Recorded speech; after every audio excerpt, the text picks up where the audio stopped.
যুদ্ধের কারণে পোশাক রপ্তানি গতি পায়নি। এছাড়াও আমেরিকার ট্যারিফের জন্য বৈশ্বিক ব্যবসার মন্দাভাবও বাংলাদেশের পোশাক রপ্তানিতে প্রভাব ফেলছে বলে জানিয়েছেন বস্ত্র ও পাটমন্ত্রী খন্দকার আব্দুল মুক্তাদির।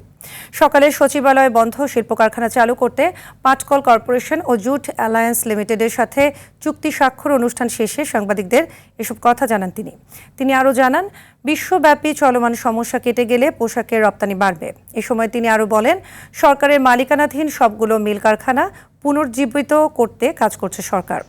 অব্যবহৃত সম্পদ কিভাবে কাজে লাগানো যায় সেসব বিষয়েও সরকার কাজ করে যাচ্ছে বলে জানান মন্ত্রী। বন্ধ কলকারখানা চালু করে কর্মসংস্থান সৃষ্টি করতে সরকার পূর্ণ গতিতে কাজ করে যাচ্ছে বলেও জানান তিনি।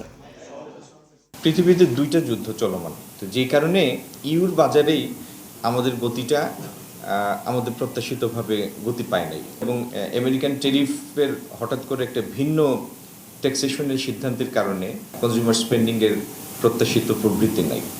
তো এই জিনিসগুলি কেটে গেলে ইনশাল্লাহ আমরা এক্সপোর্টের ক্ষেত্রেও আমাদের কাঙ্ক্ষিত গতিতে ফেরত যাব।